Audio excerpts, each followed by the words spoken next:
Monday, everybody, and welcome back to the Couchside Judges. I'm Scott Fontana. Follow me on Twitter at Scott_Fontana. And I'm Dan Urban. Follow me at the Dan Urban. Follow the podcast at Couchside Judges. Make sure you subscribe to us on YouTube, Apple, Spotify. Not Apple. Don't do it on Apple. Everywhere. All right, do it on Apple. And make sure you read the scoring criteria. Mm-hmm. It's helpful. Sometimes. Except for, well, no, that's not true. It's helpful all the time, especially on this show. It seemed like Tom Cruise was trying to compliment the judges while insulting them. I don't know that he knows commentary. another way to compliment anyone. It was like, yeah, he's like, they come from boxing, so every time it's a stand-up round, I'm pretty sure they're gonna nail it. I think and he I'm was like, come on, guy. I don't think he was actually saying the judges come from boxing. I think what he was saying was the scoring system comes from boxing. And that's what he said. He said these guys are used to that. That's Yes. what followed it. That is true. So I don't know. Who knows what he means or says or whatever. He seems like he was trying to be more fun this week too. he was trying to be fun. He even told Gooden said something. He made an observation, and he's like, "What makes you say that?" And Gooden was like, "I don't know. It just looks that way." He's like, "Oh, good analysis, John." Mm-hmm. That's the Dominic Cruz experience. Bit of a weird week actually. Not just because it's the warehouse where fights happen, but in other non-commentator developments, Joe Martinez, Yeah. mid-event, has to dip out for a bit. He's having trouble with his voice, and all of a sudden, Charlie Arnold is coming over from being the quote-unquote sideline reporter or whatever you'd call it. I don't know what her particular role is on the broadcast, but that's more or less what I equate it to. Steps in as the Octagon announcer. She did, I believe, a full fight, start and finish, and also the official decision for Karine Silva's victory over Ariane Da Silva. Mm-hmm. How do you think she did? She did fine. I mean, it was good to see Joe was able to come back, unlike Lillian Garcia, after her voice gave out. We never heard from her So- again. I hope you're well, Lillian Garcia. Although Sean Sheehan shared a funny meme. There when they both worked at WWE, there was a picture of Lillian and Charlie like in the backstage, Oh, interesting. and it was Lillian saying, "I'm gonna MC PFL, you go do UFC." Is what the caption was, I see. and I had a chuckle. That's good. I'm glad Yeah. you got a chuckle. Mm-hmm. Like when you chuckle. But yeah, I thought she, honestly, considering that she literally has never done this and did not show up to work that day thinking she was going to do this and probably didn't know she was going to do that 10 minutes before she did it. I thought she did a really good job. Yeah, I mean, she definitely did better than whoever PFL's guy is now. Oh, yeah, absolutely. They should just, replace him. It doesn't have to be with Charlie Arnold. It could be, I'm sure there's lots of people who are out of work right now who could just use a little bit of extra cash. Yeah, not impressed. Yeah, very good. Yeah, I would agree. But as far as the actual in-cage developments here, Alex Perez goes out there, finally gets the win he's been trying to get. Hadn't won a fight in 4 years almost. Yeah. Which is crazy to think that not only had it been that long since he won a fight, but also that he still remained in the top 10. I think he showed he deserves to be in the top 10. Absolutely. So. But just saying, maybe if you haven't won in 3 years, the ranking should have dipped before that. I guess. I mean, he lost to the top Yeah, of the division. that's okay. So, I don't know. I don't think you could just sit on that ranking for several years, though. Why not? It's not like he was super established before that. He beat Jussier Formiga, which jumped him into the rankings, and then he stayed there forever, even with losses. Doesn't make sense. Was there someone that should have jumped him? Probably most of the people behind him. You think Suma Derji should jump him? Not right there. David Dvorak? Dvorak? Yeah. No. But maybe the... Matt Schnell, you think Matt Schnell should be ahead of him? How about the flyweight challenger this coming week? He's coming out of nowhere, basically. He's just bursting onto the scene. Sure. So he's not going to pass him. He's also 3-0 in the UFC the last 4 years. What are you going to do? Skip him. That's what I said. He obviously did get skipped. This is a perfect example of how the rankings mean nothing. The number 10 guy is getting a shot. You did hit the nail on the head, though. These rankings are useless. So it really isn't a whole lot of hand-wringing to be done. Thank you. You reminded me of that. And they can, and coming this week, they may just change it and be like, you know what, Steve Ursig, number 2. Like the week before the fight, they just change it. I don't think the people pay enough attention to make that happen. Like, the voters collectively are not very good or active. their hands are held when they get it. They're told with a win, they should jump up this much. That's not entirely true. I mean, I was a part of this panel for a while. It's been 7 years now since I left. But what they used to send out was the PDF that would indicate, yes, here's recommendations you might want to consider. So If you know what's good for you. No. That's how I feel it is. See, look, here's the thing. They send that to me, and I look at it and I say, oh, that's nice. And then I do what I want. And then nothing bad ever happened to me. I left on my own volition. If they send that to you, Dan, are you going to say, okay, I'll do what you want? Or be like, no, I do what I want? I'm going to probably not even open it. Well, there might be that too. And depending on how active these people are, maybe they're not actually reading it either. I don't know. You used to be able to see who was on the panel. Now I don't think you can anymore. I believe they've took that away, but I think there's still ways to find out. I think it's out there somewhere. No, but I mean, you used to be able to select what. Oh, each yeah, you used to be able to see their rank. were. Well, I know that because for whatever reason, my outlet was I was with AM New York at the time, and they were pretty high up in the alphabet. So when I say whatever reason, I mean alphabetical. That's the reason. My name happened to be pretty high up. People used to be able to look at my rankings and pick them apart, and people would trash me for it once in a while. Either way, they mean nothing. I actually got called out a long while back by Caposa for my rankings. This is before I knew who he was, and since then we've become very friendly. Not something where we became mortal enemies just because he called me out on the way I did my rankings that particular time. All right. Mm-hmm. But the real thing I wanted to bring up for Perez, not so much the rankings themselves, but where does this knockout of Matheus Nicolau, good knockout, where does it put him in the title picture? Because again, we are talking about someone who did lose 3 fights in a row. He's certainly behind Steve Ursig. Brandon Royval. Mm-hmm. Yeah. Where do you put him? Do you think he's just right there? Like he's in the mix, like one more fight and he can get for the title? What do you think? It depends. I would say if he knocks someone out in the top 5, yeah. Mm-hmm. So Okay. it depends. Mm-hmm. That's it. That's right. Depends. Depends. If you're having trouble with bowel now, I don't know it if depends. I don't know if Brandon Royval was injured or not. Was he injured? I don't believe he was injured. No. So it's just Pantoja picking and choosing who he wants to defend against. I guess. believe the thinking was that he's already 2-0 against both of the top Brandons in the UFC flyweight division. And there was no need to make the third fight so quickly after the last one when he's already 2-0 against them. Yeah, sounds silly to me. Doesn't sound so silly to me. Well, I mean, it sounds silly to give the 10th ranked guy. I think it should have been Muhammad Mokaev. Okay. They've been building him up for a little while. It made a lot of sense to put him in there, and they decided to go to Ursig, which I think one more win for Ursig. Okay, probably there. But yeah, it just felt a little rushed or a little like, well, we need somebody, and no one else is really available because Amir Albazi's hurt, because Kai Kara-France is coming off injury, because he's beaten 2-0 against Brandon Moreno and Brandon Royval. Feels more like Pantoja pushing for not those two. I don't think that's how it happened. I think the UFC offered him, and he said, okay. After saying no to the other two. What makes you say that? Because he was doing that stupid hand motion he does, like 5-0 or 3-0 or 4-0, whatever when he was cage side. Like, I'm not fighting these guys. He wanted someone fresh. But they're not going to do the trilogy fight against someone he's already beaten 2 times in 4 years. Who cares? That's the fight. That's the guy who earned it. I disagree. Well, thank God you're not a matchmaker. Well, neither are you. I mean, and Steve Ursig could win. I mean, I kind of rooting for him. But he really could win. He absolutely could. But it feels like this was a pick and choose by Pantoja. I don't think so. I don't care what you think. This is what it feels like. All right. Well, I disagree. I'm not letting you. We're not agreeing to disagree.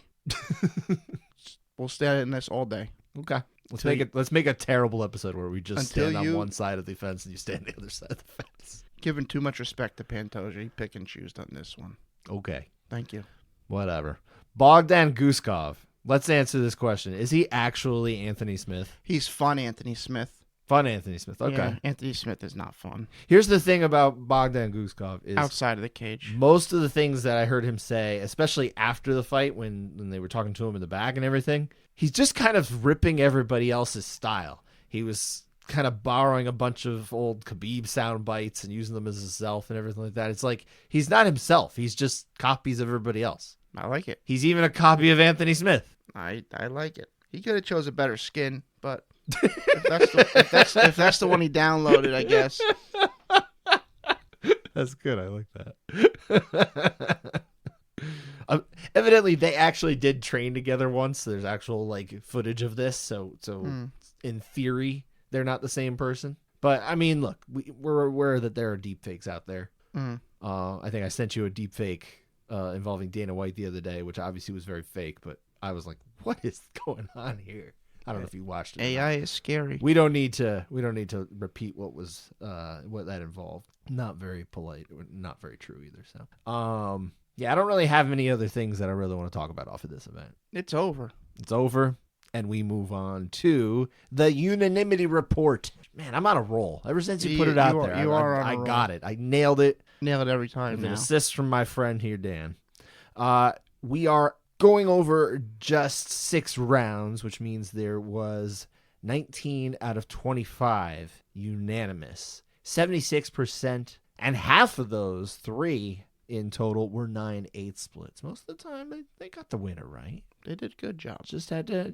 I thought they had a solid job here. We are going to start off with the lone split decision of the night, and that was the curtain jerker, Mahashate, getting the win over Gabriel Benitez, 29-28 all around. Mahashate had 2 of those. But round 2 is our split round. Let's go over the swing. They threw down. They did. This was probably the best round of the entire card. Yeah. They were just there was that heavyweight fight, actually. No, never mind, I lied. It's a heavyweight fight. Go on. I was gonna see if we should drug test you. They were just slamming their fists and shins into each other. I think it's really close. Benitez kicks were really strong. Mahashate punches were really strong. I think they're a bit stronger, really close. I think Mahashate was better as the round went on. So I'm giving it to him. He had that nice flurry at the end also. So 10-9 Mahashate. I went 10-9 Benitez, but yeah, absolutely super close. I feel like this just comes down to 1 or 2 strikes, no matter how you feel, unless you're very biased one way or the other. So what are you going to do? You kind of just accept the fact that this is a close round. Very close. And you move forward. And essentially means, a close fight in that sense. So yeah, I sided with Eric Colon, who was on his own among the judges. You sided with the majority, Brian Miner and Tony Weeks. Seeing it from Mahashate. You should call him One Bad Mahashate. That'd be a good nickname. One Bad Mahashate? Thinking One Bad Mother Shut. Oh, all right. It's 3:30 in the morning. All right. You want to leave me alone? No. All right, fine. Let's go on to our next fight here. And usually I try to order them in some form of way, but this time we're going with chronological because that's what we ended up with. Meaning the next fight, Ivana Petrovic getting the win over Liang Na. 3rd round submission, rear naked choke. Round 2, though, was split not on who won, but to what degree Petrovic put a whooping on Liang. Yeah, this is on the feet. It was there for a while, too. And I thought Liang was winning and winning pretty clearly on the feet. Once it hits the ground, Petrovic lands some intermittent elbows, punches, nothing big. She does get to the mount late in the round, about 30 seconds left, and she lands some good shots here. Don't think she quite did enough to cross over to the 8. Had she mounted earlier, started waffling her sooner, I'd be on it. I mean, I still got no problem with it, but I prefer the 9. Yeah, it comes down to how much you can swing in that, that last flourish there, right? Based on, I don't even know that. I mean, the starting point is there, but I think Petrovic just had her in a real bad way at the end of that round. It was not looking good. It was not looking pretty. And so I ended up giving the 8 in this case. But yeah, I think it's totally defensible to not, because there was certainly success from Liang in the early part of the round on the feet. So I'm in the majority in this case, though, giving the 8 alongside Adelaide Burt and Chris Lee. You saw it with Mike Bell, that notorious 9s only guy. Actually, lately it's getting to be kind of true. Not entirely, obviously we're joking here, but Interesting to see now he's been more likely to be the 9 of late. I wonder what that comes down to, because historically speaking, over several years, this is not the case. There's a clear uptick. Go figure. Let's go on to the next fight here. This one we actually have 2 rounds for. Victor Henry getting the win over Ronnie Yaya. Round 3 TKO. Got a nice head kick and punches. Finish him off. Both of these rounds, 1 and 2, are split, but for different reasons. So let's start with 1, where we're trying to figure out who won the round. Yeah, it was quite close. Early Yaya's landed some good shots. He's jumping in, landing kicks, punches. Nice kicks, yeah. Henry really isn't landing much. Seems like he's thrown off a bit by Yaya. He doesn't know if he's going for a takedown, whatever. But there's one point he lands a solid left hand, and that kind of like stops Yaya in his tracks for a second. But the rest of his offense was just some pitter-patter against the cage when they were clinched. As the round ends, they have a nice exchange. Both of them landed, but I think Yaya got the better of it. And on the whole, I scored for Yaya 10-9. Yeah, me too. Yeah, I like that last little bit that just kind of kept it on his side, because I did have Yaya up. I liked those kicks early, like you mentioned, but it's close. It's close enough. It's always hard to see how much power is actually coming off of Yaya, because he is really not a puncher. So it's like, how do you evaluate that? By the effect it has. But how do we know how much? I mean, we've talked to officials before that can kind of say, hey, look, heavyweights hit different than strawweights. These are 135 pounders, and Yaya is one of the lighter hitters at 135 pounds too, historically speaking. Yeah, I mean, I didn't have trouble deciphering the strength of his shots. Sure. In this round. Like I said, I ended up on the same page as you, but it's interesting. I think it's an interesting question. But yeah, so we're in the majority. We saw it just as Sal D'Amato and Chris Lee did. It was Junichiro Kamijo saw this one for Henry, which, hey, fine. Not a big deal. Round 2. Now we're talking about just how much Henry got this round. I mean, well, Yaya did land some punches early in the round, but as the round goes on, it's just Henry outclassing him on the feet. Just I don't want to say overwhelming, but dominating him on the feet. He's landing punches at will, doubling up on him. Hurts him at the end of the round to put the damage over. I think we definitely have damage and dominance, so I'm going 10-8. I also gave the 8 here. I think we can get there, and I feel good about it. I'm okay with that. This time, we are in agreement with Judges D'Amato and Kamijo, whereas Chris Lee settled for the 9. Not so bad.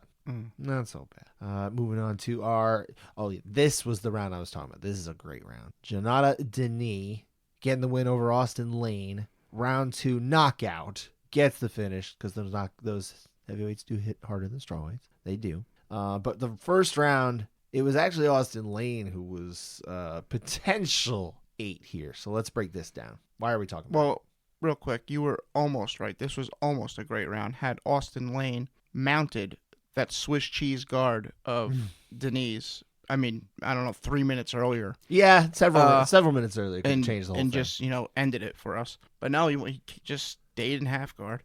Anyway, Lane gets a quick takedown about 45 seconds in. DC lets us know it wouldn't have spent a single minute on the feet if he was fighting Denise. Good to know. Thanks, DC. Lane lands some punches, but like I said, he never passes guard. He just chills there in half guard. He's staying busy with these shots. He's never really opening up. And then it's 15 seconds left. He decides to mount, and he lands some big shots. On the other hand, Denise didn't really do anything. So I can understand an 8 for sure. I like the 9, though. I need more damage and even more dominance to get there. Yeah, Denis does not earn his 9, but also I don't know that Lane earned his 8 until, even getting close in that final flourish, right, with the mountain starting to land somebody. Almost nothing the rest of the time. Mm-hmm. And I don't know how badly Denis really looked to be hurt in that situation. It was a rough spot, but I don't know how effective it ended up being from that. So because I didn't quite evaluate it as well, I stuck with a 9 too, just like you. So we are on the same page, giving a 9 to Lane, with judges Chris Lee and Tony Weeks. Junichiro Kamijo was on his own, giving this one an 8. I get it, and hey, maybe he sees something we don't, but also, I think really you need to have Lane be doing more to get his 8. Last one here. Karine Silva getting the win over Ariane Da Silva, formerly known as Ariane Lipski. Unanimous nod, 29-28 two times, 30-27 on one of the cards. Round 3 is the only round that we are split on here. So by this point, we already have Silva up 2 rounds to none. And for clarity's sake, Dan, if you feel like it, you can call Ariane Da Silva Lipski, just so we not have Silva and Da Silva. I'm gonna be confusing. Good. Let's just confuse everything. On the feet, I think it's pretty clear for Lipski or Da Silva. Mm. She lands the better shots on the feet. Her clinch knees are far and away better. Logan Story can learn a thing. Silva has some success, but not to the degree that Lipski had, especially early in the round. You know, she got stung pretty good. That wobbled her. It looked like we didn't have the greatest camera angle as Lipski's back was to us as she was attacking forward. That's always the trickiest one, and it does happen. But it did appear to me that Silva stumbled back into the cage. So I thought that was a pretty good shot. The round gets a little hairy because Silva gets the back with the body triangle late in the round, but she does absolutely nothing with it. Nothing enough to push it over for me anyway. So I'm 10-9 to Silva or Lipski. I went the same way. Agreed with judges Mike Bell and Sal D'Amato. I don't really have a whole lot more to add to that, other than to note that Adelaide Bird was the out judge who gave all 3 rounds to Silva. But you know, there's something there. You know, it's not crazy. And that is it for our contested rounds. There were 7 finishes on this card, though. 5 ended by KO or TKO, 2 submissions, and 2 fights ended in round 1. Of those 7, what was your favorite? Chris Padilla got on top of James's back. I see what you did there. I like that. And he took the choke and said, which is great because he missed weight. Over. Yeah, well, I mean, if I was a fighter, I would root for my opponent to miss weight every single time. I don't understand why the opponent gets upset when their opponent misses weight. Well, because they missed weight too. They had to make weight, and it sucked. You get more money. Yeah, well, you can be happy about it too, but also be mad at something smarts. Well, that doesn't work. You can't be mad and happy at the same time. How can you be mad and happy at the same time? I don't know. It happens. I would be ecstatic. I'd be cheering for them to miss weight, like every single time. I'd be so happy. I'm now picturing the Tony Soprano meme of cheering from that one episode, and that's you. Okay, you're Tony. Yeah. Well, what do you got? I went with Perez actually. I just that was a good. It was a good finish. It really was. Nice second round knockout there, and again, like I said, it's been almost 4 years. He had to pull out a lot of fights, or had a lot of fights canceled for a lot of reasons involving him too. So really nice to see him get back on the horse. No matter where he's ranked, good win. Curious to see what he does next. Mm-hmm. And that is it for UFC Vegas 91. One of the most memorable shows of our lifetime. We'll be telling our children about. Let's go to 301. UFC 301. 301, yeah. Mm-hmm. This one's more interesting. Kind of by default, but also, there's some fights here. Alexandre Pantoja, like we mentioned, fighting Steve Erceg. I think we've already exhausted that conversation to a degree. You're obviously not a big fan of the way Pantoja has set that up, and you're rooting for Steve Erceg. You just said how he set it up. Exactly. See? Anyway, it is in Brazil. We will have probably a good mix of North American, North American judges, plus some of the officials that tend to work in Brazil. I think there used to be that bias that people would talk about with Brazilian judges. If there was, I haven't seen it manifest in recent years. I don't think it's the same, even perceived the same way as it used to be, or it shouldn't be. But who knows? Those things tend to die slowly. Mm-hmm. Perceptions and all. I think everybody, of course, is pretty interested in what Jose Aldo brings to the table now. He wasn't retired all that long, realistically. How long was he out? He retired in September 2022. I just need a little reset. Like a month or so after losing to Merab. Yeah, just a little reset. Yeah. But he thought he was retired. I talked to him last week, and he legitimately, even during his retirement ceremony, his Hall of Fame ceremony, he thought he was done. He really did. And then kind of opportunity came about, and here we are. Apparently he was supposed to, originally offered to, or trying to angle to fight Dominic Cruz, but it didn't work out for one reason or another. So now That's- he gets Jonathan Martinez. I like it. I like it. It'll be Really a good fight. I think so. Curious to see what Jose Aldo, who had not been training MMA last year, looks like coming back to the sport or training it at this age. He's 37. He's not super aged, but also 37 is pretty old for a lighter weight fighter. I heard he's going to kick again.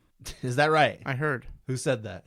I made it up. Did you say it? Okay. I said it, Okay. yes. You heard yourself say that. Yep. Got it. Martinez is a nice fighter, though. I'm very curious to see if he gets through this fight, too. Because realistically, like, a fighter coming back off of, being retired and that kind of thing, you might write it off. But, again, Aldo has not been out that long. Yeah, he's not out really that long at all. Mm-hmm.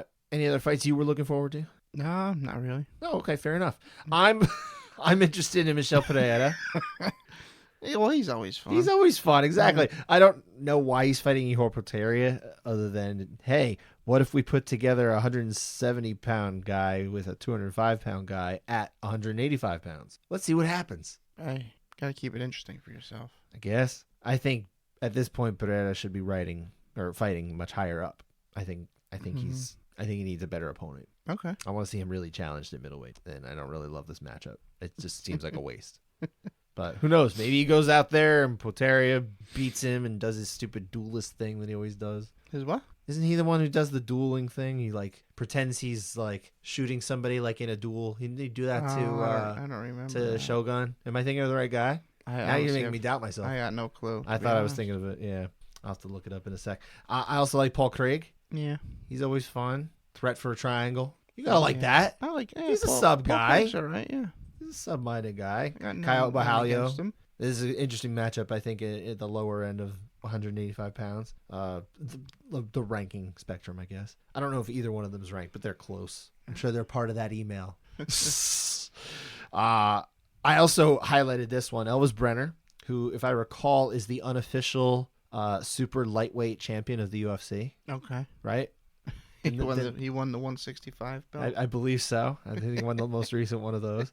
Going against Miktabek Oralbai, who I thought looked really good in his UFC debut. Mm-hmm. So I'm very interested in this fight. I think this is a sleeper for fight of the night, truth be told. Yeah. I think Brito and Jack Shore Okay. probably fight of the night. Joe Anderson? Yeah. Mm-hmm. I like that fight too. But yeah, I'll stick with Brenner and Oralbai. Brenner always brings it, dude. No one sleeps on him anymore. That'd be good. And I put down for contested rounds candidate Maurizio Ruffi and Jamie Mularkey. It'd be pretty cool if his name is Huffy. It's pronounced Huffy, and he rides a Huffy bike down, like a BMX bike, My son has a Huffy. down to the ring. That's what I would do. It's a cage. Octagon. Cage, octagon, ring. It's all interchangeable. No, disagree. Oh, it's interchangeable. We are never, ever getting along. Okay. All right. Well, you heard it. We're done. That's it. The end of the show. We'll never do it again. But if we happen to do it again, we'll be back on Monday for this event. Break down all the rounds, unless you guys, want to go perfect. That would be cool. Wouldn't mind that. Let's see it happen. Thanks for listening. Take care, y'all.